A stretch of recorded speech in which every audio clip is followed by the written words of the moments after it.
Om Shri Sai Ram. Sai Ram, dear brothers and sisters, welcome to the 22nd edition of Samarpan program here at Sarvadharma Service Center in Farmingdale Borough, Howell Township, New Jersey, United States.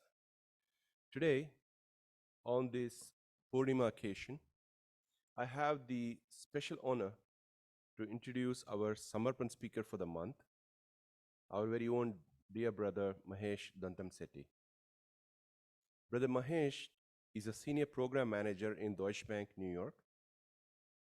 Mahesh was born in Eluru, Andhra Pradesh state in India, to a family of Shiva devotees. He came to the United States in 1987.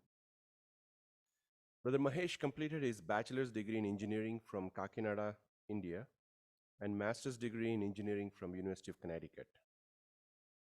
He came to Swami's fold in 2002 when he was actively involved in the Bal Vikas activities of his children at the East Brunswick Sai Center.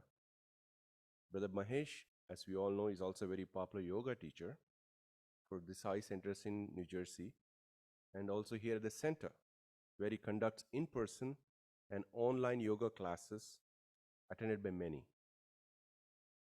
As we all know, he is a very active member at the center for over 15 years, serving in various capacities such as a trustee, service coordinator, secretary, and currently as a treasurer. Today, we will hear how he came into our dear Swami's fold and also about his profound experiences where Bhagwan came into his life at the most critical moments. In my personal experience with Brother Mahesh, I can state that he has a very pure heart, very clean mind. He is most dedicated to Swami and will exert himself to no limit to serve in any of Swami's activities. We witnessed firsthand his dedication to Bhagwan during the COVID crisis in India in 2021, when he worked night and day tirelessly to ensure that the oxygen concentrators were sent to India on time and at most optimal cost. This was especially significant as he was at the time suffering from most painful physical challenges for which he eventually had to undergo critical surgery. In spite of all the pain, he never once complained or revealed the personal challenges he faced throughout the time. As a treasurer at the center, we also know how diligently he manages the center's finances. The reduction of our monetary commitments to the financial institutions by a substantial amount during his tenure is a testament to his commitment. Brother Mahesh lives in Monroe Township, New Jersey, with his wife Vani and two sons Ashish and Akash. I might also add that the Dontamsetty family, besides Brother Mahesh, is also most dedicated to our dear Bhagwan. His wife, Sister Vani, has been teaching disadvantaged children in India via online classes from this center, teaching in their native Telugu language using their Indian syllabus books. She also teaches artwork to students. Perhaps one day we will hear her experiences in our summer program as well. With this, I would like to invite Brother Mahesh to the podium and request him to share his experiences with Swami for the next 70 minutes or so. Welcome, Brother Mahesh. Sign up.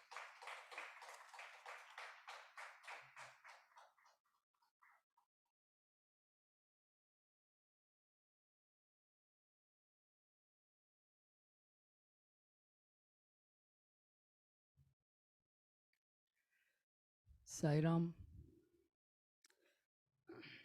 my humble pranams at his divine lotus feet of Sri Satya Sai Baba. I pray to Swami to speak through me. I would like to start my discussion with a Telugu poem and then we'll continue. Vasta vattide, pota vattide, ఆశయందుకంట చేసిన ధర్మము చెడని పదార్థము చేరును నీ వెంట వస్తావట్టిదే పోతావట్టిదే ఆశయందుకంట చేసిన ధర్మము చెడని పదార్థము చేరును నీ వెంట చేతిలో అమృతము ఉన్నంతసేపే అన్నదమ్ములంట ఆఘాదంభై పోయేనాడు ఎవరు రారు వెంట ఆఘాదంభై పోయేనాడు ఎవరు రారు వెంట పంచభూతముల తోలు బొమ్మతో ప్రపంచమాయనట అంతము వరకు కించదాసతో పెంచెను జగమంతా అంతము వరకు కించదాసతో పెంచెను జగమంతా. I'd like to just translate this. We come empty handed and go empty handed. Why develop so many desires? The good acts are the only things that won't spoil with death and will accompany us. Brothers and family are only there as long as we have the Amrita, the life force within us. No one can come with us after death. The Jagat is made of these 5 elements: earth, water, fire, air, and ether. But we grow the Jagat with our little desires until the last breath. Okay. Dear brothers, sisters, and fellow pilgrims, Sai Ram, I'm a new joiner to the Sai family. I would like to break my journey into 4 sections: childhood, as a youth, life in USA, and then lastly the East Brunswick and the Sai connection. As I go through, I will mention a few divine interventions. They are not necessarily in any chronological order. Before I start, I humbly would like to remind that every breath we take is a miracle and blessing of Bhagavan, showing that He is with us.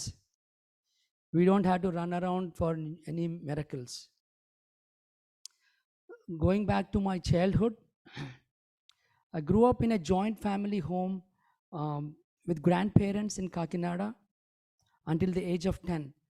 We were a Shiva devotees, where most of the family members had the names of Shiva: Father Somasekar, Uncle Nelakantam, and grandfather and brother Mallikarjun.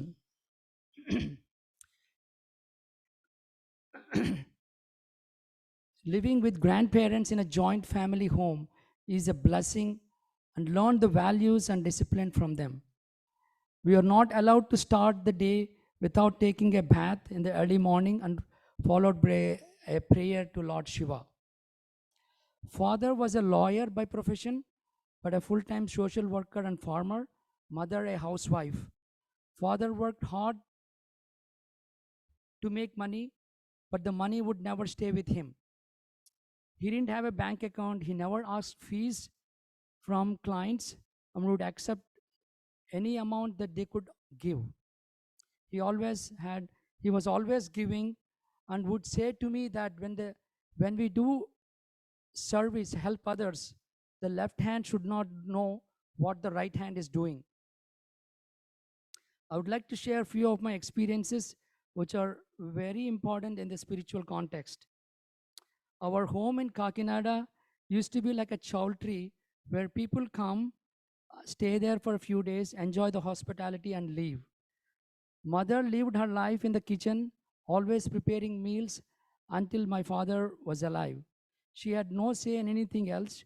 She never had a break from the kitchen and we were raised by grandmother. The relatives in the village, in the nearby villages, are very poor, and they used to come to our home where the doors were always open. My father would know the financial troubles without any inquiry. The relatives stayed in our home, enjoy the hospitality, and leave home happily with my father's generosity and by giving them clothes and money. Whenever poor people, laborers who work in the farm were sick, he would suggest that they go see a doctor and talk to the doctor in advance for medical help. He would take time off to take them to the hospitals, talk to the doctor, telling them that they are his family, and was always giving them moral support. He would pay the doctors for all the medical expenses. In 1981, there was a severe cyclone um, near and major floods in Kakinada. Due to torrential rains, um, the canals overflowed, the water gates broke, the farms and the huts in the nearby villages were fully destroyed. Okay, the villagers don't know anything and they were waiting for help from heaven.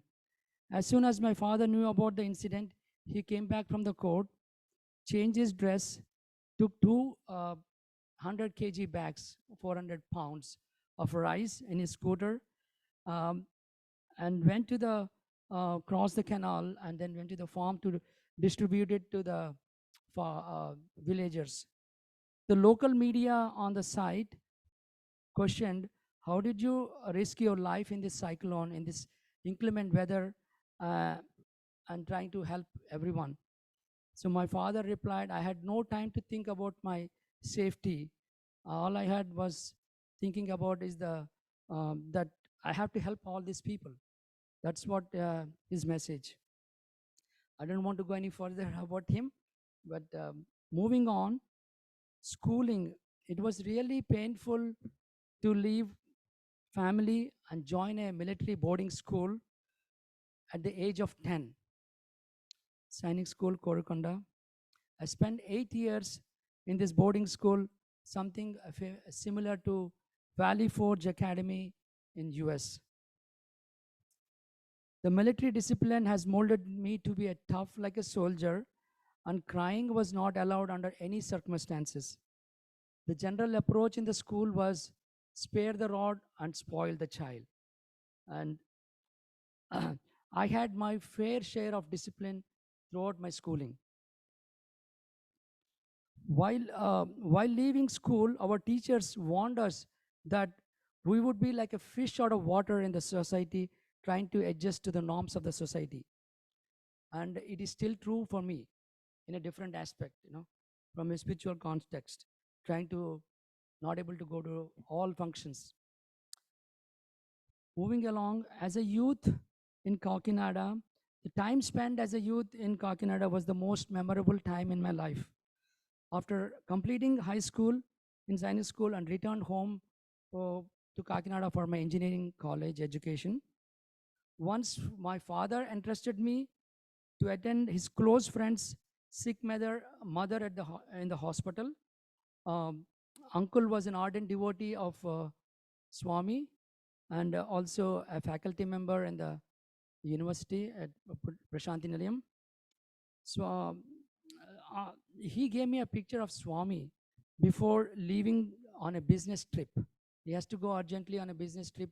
So I was supposed to take care of his mother in the hospital. And he gave me a picture of Swami. And that picture, we were not a Swami devotees at that time, but we always had revered uh, and respect for all the saints and sadhus. So that picture was always in my wallet till today. After returning home from science school, I happened to read the pre-independence high school moral education book of my grandfather, okay, who happened to be a communist, titled Gospel of Ramakrishna. I was highly influenced by Swami Vivekananda and read whatever books I could find in the local libraries. There was no Ramakrishna mission in Kakinada at the time. On my way back from college, I used to drop by at Maharshi Mahesh Yogi Center for meditation sessions and satsangs there. I used to spend my leisure hours in meditation and attending the satsangs. I was progressing very well with the transcendental meditation and felt very happy, no responsibilities, no money, very few movies, and no other habits as a youth. I used to watch all the devotional movies of saints in the morning shows.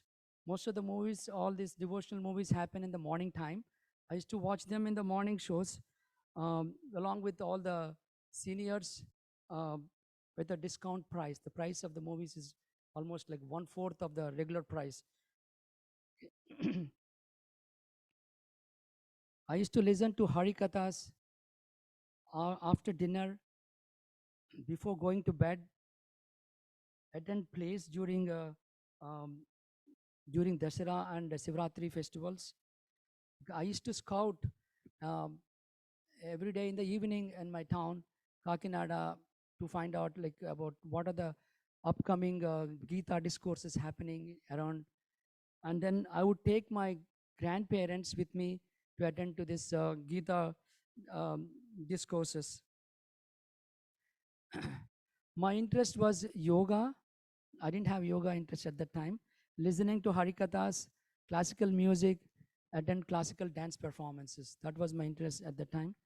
I was interested in service, but I was never exposed. As a young adult, I was contemplating on two career paths at that time for my future. One, follow the path as a monk in Ramakrishna mission. Number two, lead the householder life and help society. My maternal uncle was who was very spiritually inclined, knew me well, and he took me to his guru, Sri Vidyanandagiri Swami of Vyasashramam, for initiation when he came to Kakinada for Gita Jnana Yajna Sabha. I met for a 1 month yajna. So I used to attend the daily Gita discourses at the time. I met Swamiji in the early morning hours for initiation.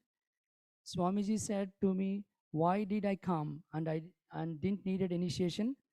But upon request from my uncle, I was given the mantra.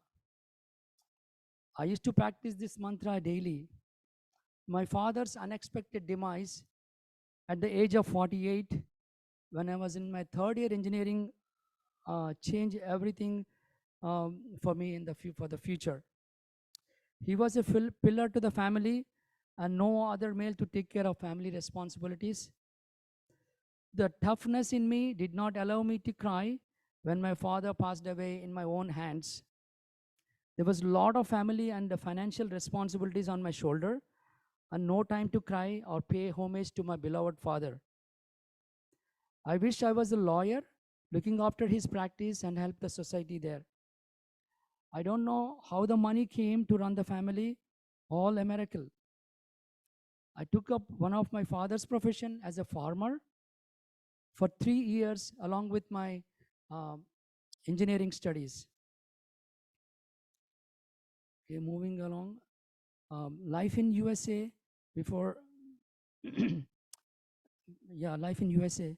Leaving family, motherland Bharat in 1987 and going abroad for higher studies was really painful for me. At that time, I had a great love for Bharat and every grain of sand was holy to me. After coming into USA, my spiritual sadhana and the high ideals as a youth had fully vanished, reached a state of adhogati. I don't know what is the translation in English. Due to missing satsangs and the rat race in the material world, living for working. It was very tough financially. I was married to my ever loving, ever smiling wife Vani and was blessed with two boys, Ashish and Akash. both adults now. Vani had faced great difficulties early on in her life with a great smile. I would like to um, mention few divine interventions. Late 1992, I used to get blood very frequently while brushing teeth and also feel tired after a run. I went for a doctor. The doctor who did my blood work called me and asked me to meet him at St. Peter's Hospital. This was right around the Thanksgiving time frame, after the day after Thanksgiving. I was told that I had near zero platelet count, no immunity in the body, and I can't leave the hospital. I was diagnosed with leukemia just 3 months after Vani had landed in US and learned to drive. The pastor in the Catholic hospital visited me and asked for my last wishes and rights and my desires and prayed for me as they came to know that there was no treatment for my condition in that hospital. Vani and I were shocked and don't know what is going to happen the next moment. We had no family around to support. Through divine intervention, my case was referred to the head of oncology at the Memorial Sloan Kettering Cancer Research Center in New York. I was in hospital for a few months, going in and out, living day by day, going through uh, radiation, chemotherapy, bone marrow tests, blood transfusions, and daily numerous uh, blood tests every day. Vani was staying most of the time with me in the hospital and occasionally going home and coming back. I was transferred rooms very frequently as the patient sharing my room kept on dying. Vani had the intentions of ending her life but did not reveal as she could not see me suffer. Coincidence or a miracle, I was given a new drug which just came into research but had a very good success rate for my condition. I was in remission after taking the drug for the stipulated time. There was there was so much love and care provided by so many people around me while we were going through the toughest times of our lives. I would like to share a few observations during the treatment phase. My green card application was in progress and the interview was scheduled in February at that time. My attorney mentioned that it is not possible to change the green card interview date and asked me to attend the interview. The doctors and the staff in the hospital knew my situation. This is a critical care unit. Knew my situation. They allowed me to leave the hospital, attend my green card interview, return back to the hospital, okay, after the interview, all without any paperwork. I was having all the IVs that they took out to change the dress, went for the interview, when came back, all without any paperwork, as though that they did not know that I was leaving. That was the agreement. The very first time Vani drove alone after getting a driver's license was from New Brunswick to Manhattan to visit me in the hospital. I was told that we would never have kids due to the treatment. Being a contractor, living on paycheck to paycheck, I didn't have a job after the terminal illness, but my employer kept me on the payroll, group insurance, even without a job. The insurance 100% covered all the medical bills.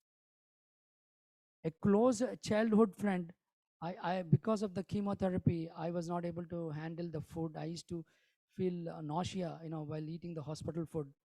A close childhood friend used to bring daily home cooked meals early in the morning. He used to work in Manhattan. Before going to work, he would come um, to the hospital, meet and hand over the food to with Vani every day. Um, I was allowed to work remotely at AT&T from home in 1993. back before, even before the COVID. Looking back, these were all miracles to me, like passing clouds. It reminds me of Swami's quote, "I will never give up on you. You are mine, even when you are not aware of it."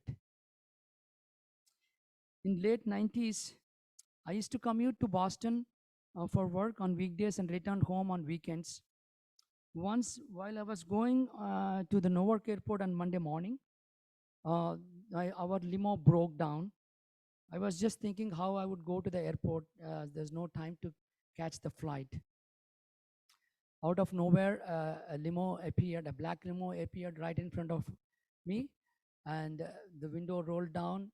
As a elderly gentleman asked me, he came to drop me at the airport, and he had a lot of the malas, the beads, and Jesus's picture and portrait um, in the rearview mirror. So he took me. So there we go. We went to the airport. He was zooming in very, very high speed and dropped me at the airport. And before I could thank him, he was nowhere to be seen. Ever since that day, on numerous occasions, I used to give rides to strangers stuck on highways, on roadsides, on inclement weather, against the wishes of all my family members. So we were in vacations with the family going on. I see somebody stopped on the road. I would stop, even though my family is saying, "Don't stop, don't stop." I would stop and give them a ride to the next place, wherever they have to go, and then move on. I used to work in World Trade Center and go to office early morning. One day, I was late, and the path train stopped at Exchange Place, saying that there's a fire in the tunnel, and we all had to get down. So I came up to the road level, and there was so much crowd on the road, and everyone watching um, the Manhattan from the other side of the Hudson River. I see that one World Trade Center was on fire, and as I was watching, in a few minutes, I could see that another plane come, but from a very high up, and this is like the building 2, World Trade Center. It was coming like this. It came and hit, and this side I could see a huge ball of fire coming out, and then we knew that it was a um, terrorist attack, and that was the situation at the time. Moving to the next phase, to East Brunswick. I was blessed with 2 children living in Piscataway at the time. Vani, being a Balavika student herself, enrolled both the kids in Balavikas after we moved to East Brunswick in 2002. Both Ashish and Akash graduated from Balavikas and had been to uh, Puttaparthi as a family a couple of times. I was not aware of Swami, and I only considered Balavikas as just a Sunday school to teach discipline to the children, and my responsibility is a chauffeur to drop off and pick up the kids after the class. I had to confess that I don't know parenting and was not a good father or a husband, never showed interest or attended any of the Sai programs. I cannot imagine that I would one day join Sai organization. Years later, with his immense grace, I was allowed to into his holy mission. I resumed my yoga practices, developed more interest, and started attending study circles on Patanjali Yoga Sutras, pranayama, meditation sessions on weekends offered by Guruji Pattabhiram's Sadhana Sangha Trust. My yoga teacher, a disciple of Swami Rama of Himalayan tradition, didn't charge any fees to attend the classes. I used to have one-to-one satsangs with her on various aspects of Ashtanga yoga and meditation. I used to be a substitute teacher for the yoga classes.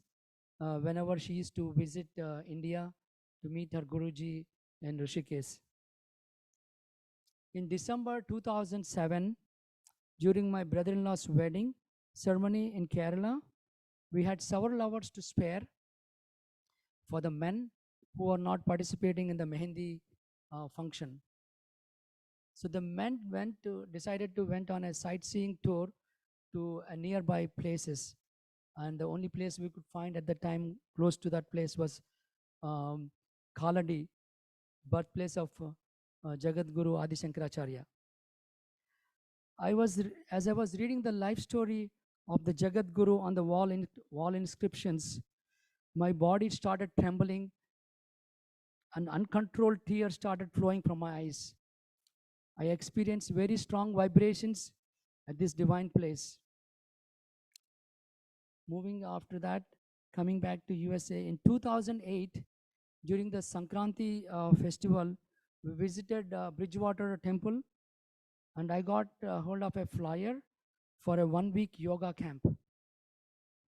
Um, not knowing the details of the yoga, I signed up for this camp because we have to get a commitment from the family and everyone that it's a 1 week full-time course after hours, so and then the weekends full-time. So I have to take permission that I'll be spending my time here, and I joined this program, and then later on um, I completed a 5-day Bhava Spandana program, which has an out-of-the-world experience offered by Sadhguru of Isha Foundation. I was initiated into the Shambhavi Kriya. I came out with a fire, a jyoti lit in me, and I was told to protect the fire from the firefighters in the world. There were changes in my diet, stopped watching movies, changes in my behavior. I had no interest in things I used to do before, no interest in parties.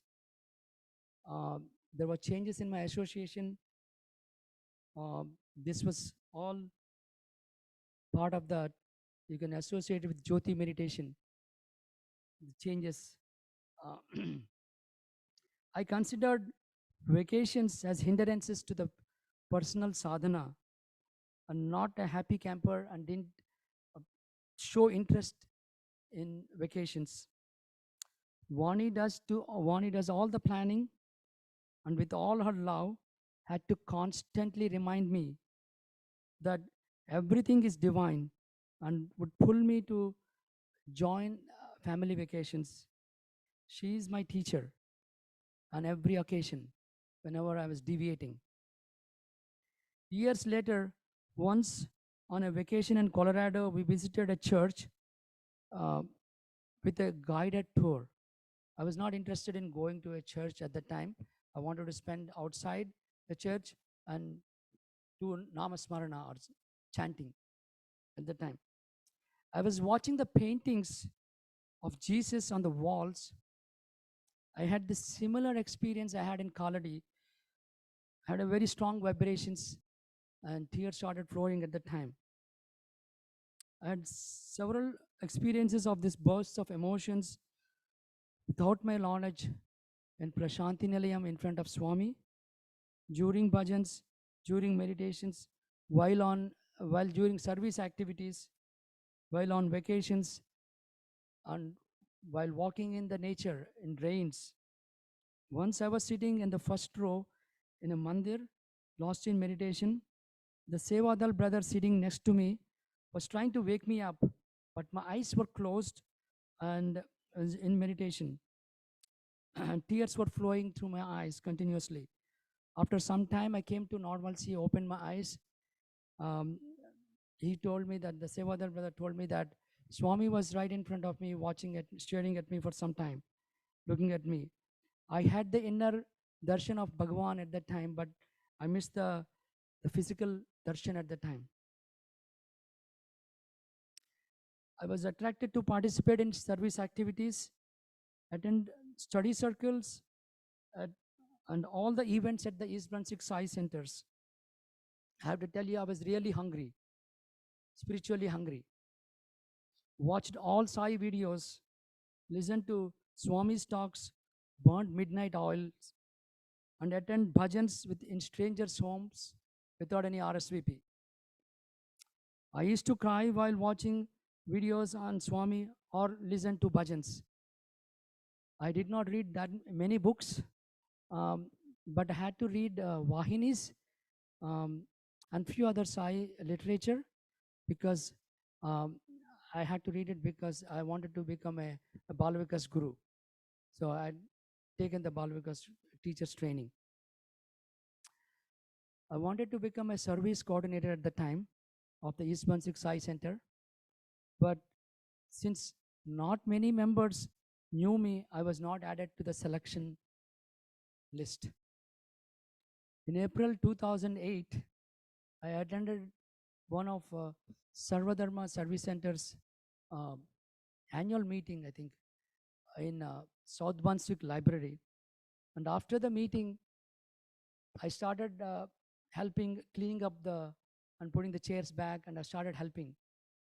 And one of our officers had reached out to me and asked me if I would be interested in becoming a service coordinator of the center, Sarvadharma Center.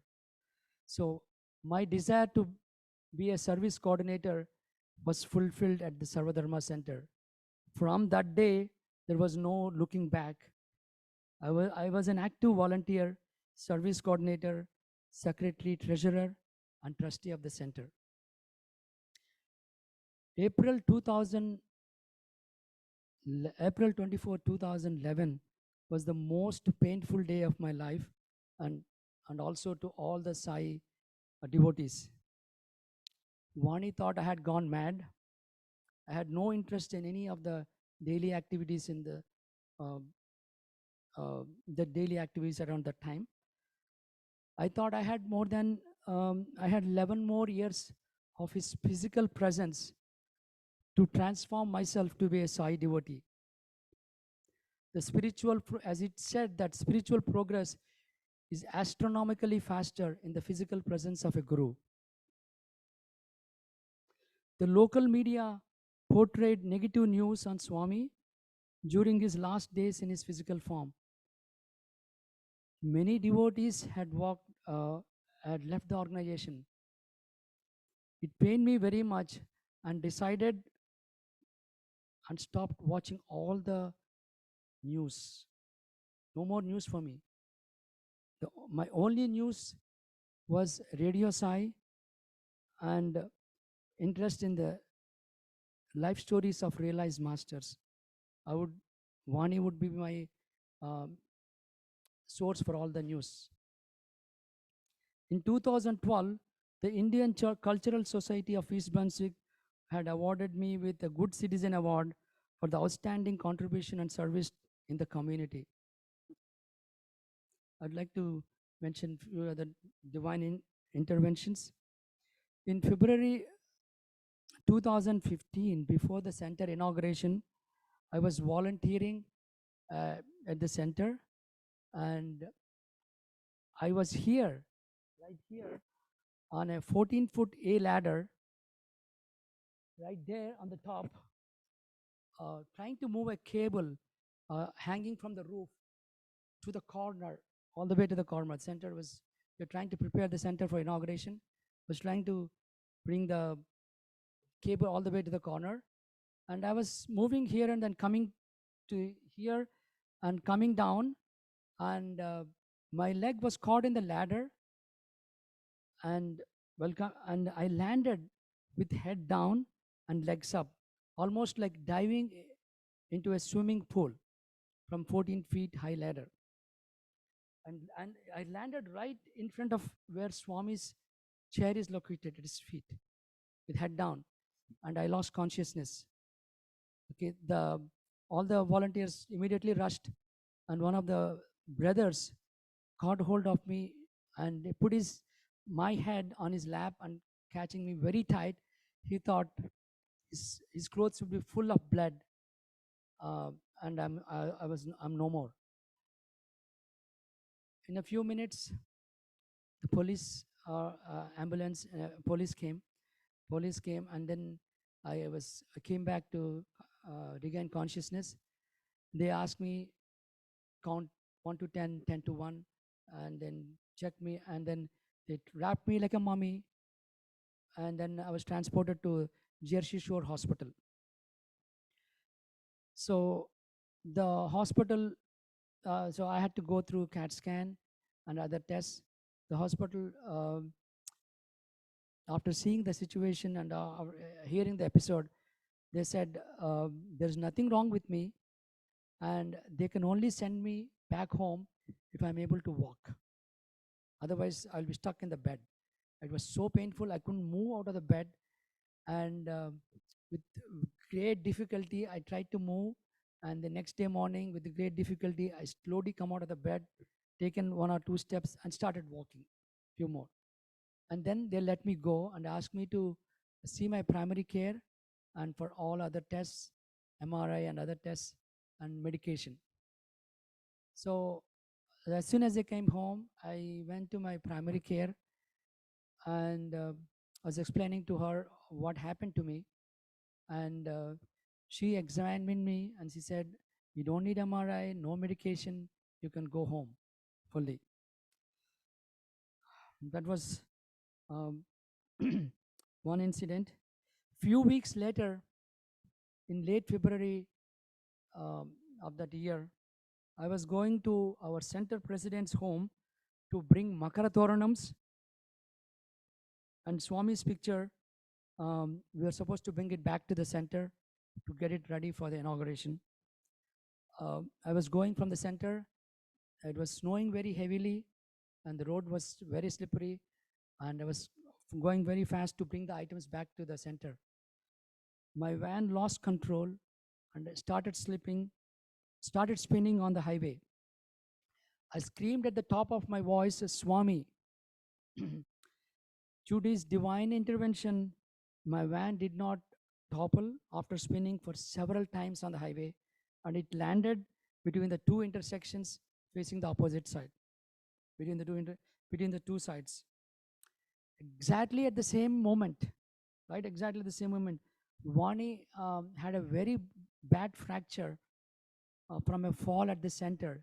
She was doing decorations outside, and she put the picture of on the wall, um, and then she was taking a step back to see how it looks. She was in charge of the devotion coordinator committee at the time.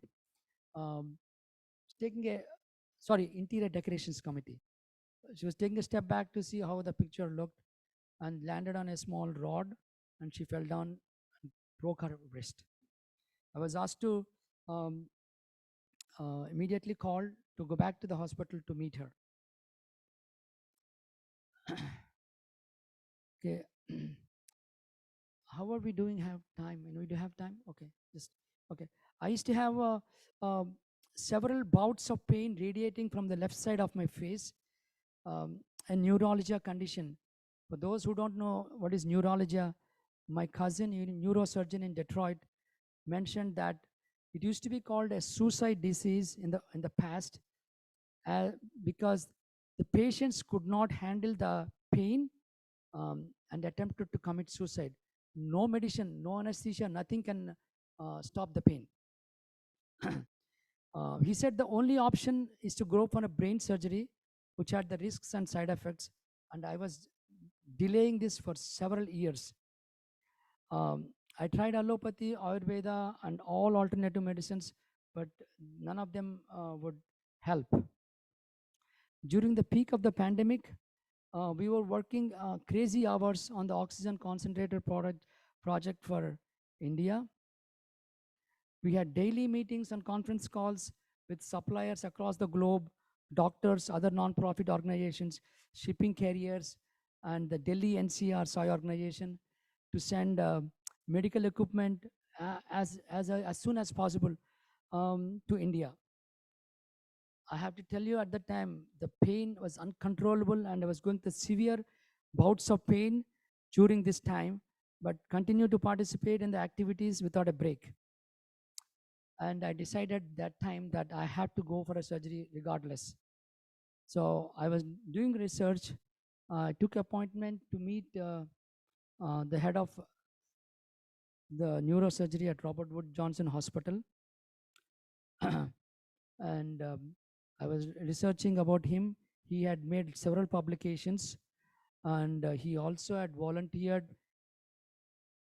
at the super specialty hospital in Bangalore. So this is a very specialized surgery. You can't go for any surgeons. So I wanted to find out a person who could do this specific type of surgeries. So and then I didn't know that he can do that surgery. So I took an appointment with him. So Vani and I both went to meet him. So the introduction is like this. First time he came and he said, "I love your name, Mahesh. I'm a fan of Shiva." Okay, that's how he introduced himself to me. Um, so during conversation, then I asked him, I heard that you volunteered in the super specialty hospital in Bangalore. Then immediately he opened his shirt and showed a necklace that Swami materialized for him with the Shirdi Baba on one side and Swami on the other side, and said Swami asked him to become a neurosurgeon when he was a teenager, asking for advice for future career. And he said he's a Sai devotee, and we were really thrilled and felt very comfortable that he could do the surgery. He said he has done numerous surgeries of this, and he made us very comfortable. And surgery went very well, and I've gone through the follow-ups with him. And for the last follow-up, end of December, I was supposed to go, and the hospital called me and said the doctor was no more practicing there with Robert Wood Johnson. It felt as though that Swami had sent his trusted doctor from a surgery and took him away after the required follow-up is completed. Okay, I would like to end with a small message. Recently, I would like to mention this. Recently, I received a call from a doctor from the Jain group when we were working with the oxygen concentrators at the time in California, um, to facilitate me on behalf of Sarvadharma Service Center for the work for our involvement during that oxygen project concentrator at the time. I thanked sister for the gesture and mentioned that the center is located in New Jersey and she could come and visit anytime, and won't be able to travel. I, I currently coordinate the yoga classes on Saturdays, Sundays, and also a chair yoga on weekdays for seniors, although it is temporarily halted, slowly reviving that. I consider Sai organization and Sarvadharma centers as holy places for personal sadhana and spiritual growth to unite with Swami. Jai Sai Ram.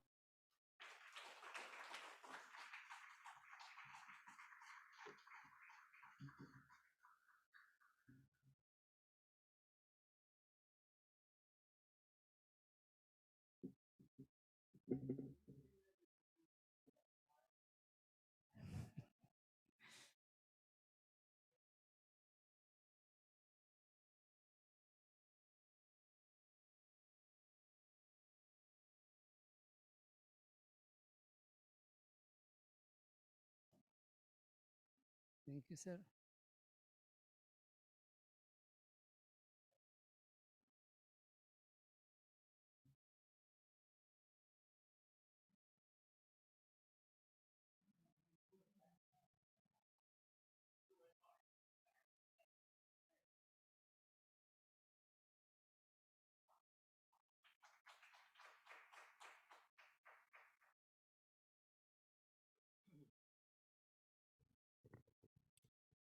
Thank you, Mahesh, for that wonderful, very detailed, and excellent presentation. A couple of things came to my mind. listening to you.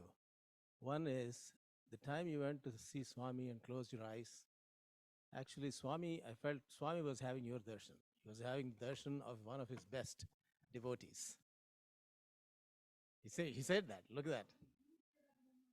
Yeah. Right.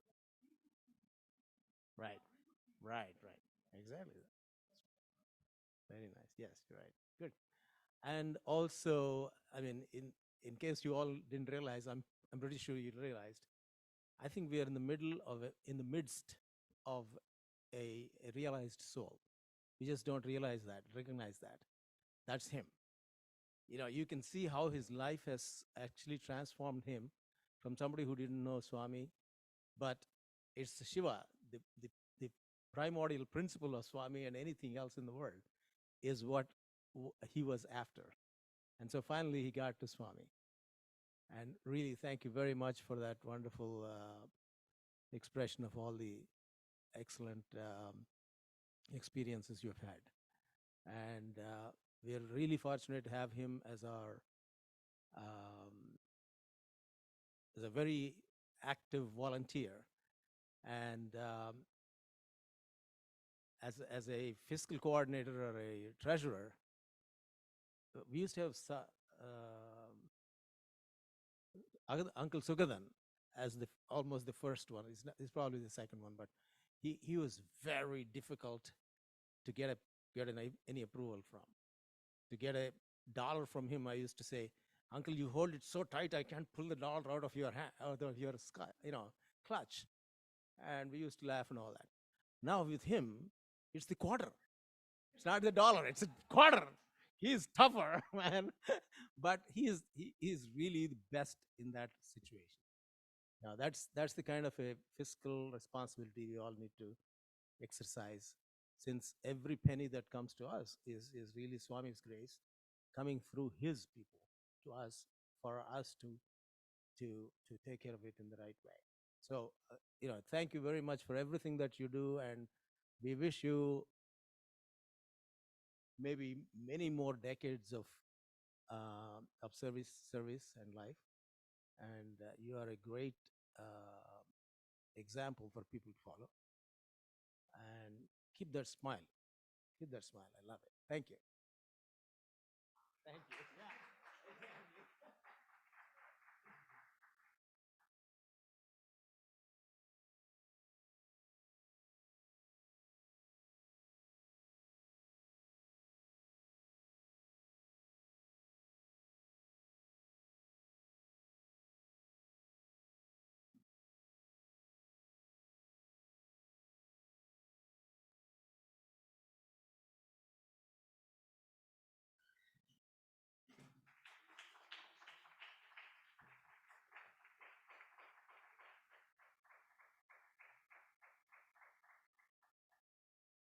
You know, I can't help but to say um, if you don't mind, if I said, you know, Mahesh is such a special member of our center. Um, I remember first seeing him, like he was saying, at the East Brunswick Center halls when the Bal Vikas programs were going on, and his enthusiasm to do service. The most important thing was the enthusiasm. A lot of times people come, you know, because they're called, but there is so much of genuine enthusiasm to do service in Mahesh. And he participated in our health camps at the time we used to organize, and the enthusiasm with which he used to assemble the whole partitions.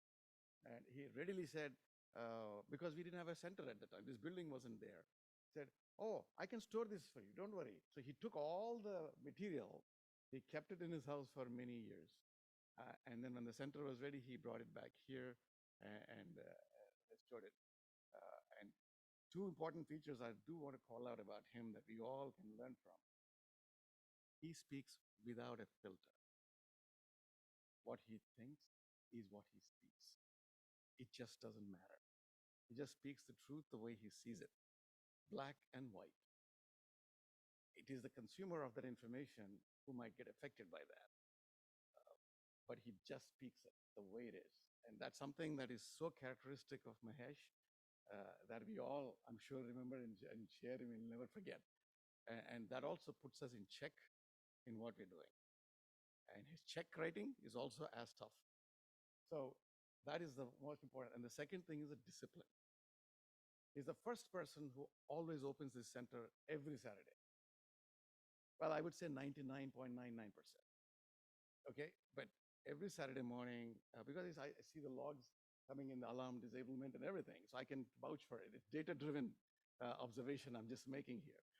The first person who opens it sharply, 8 o'clock, starts his yoga session here, with or without people. This is the important part, going back to the enthusiasm part. So these two in itself is so profound to me that Swami cannot let him just go into a hospital.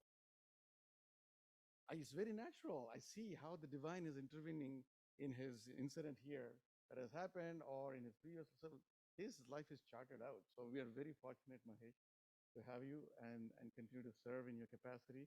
And we all change our roles, but we're very fortunate. That's all I can say. Thank you so much for what you did.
की जय।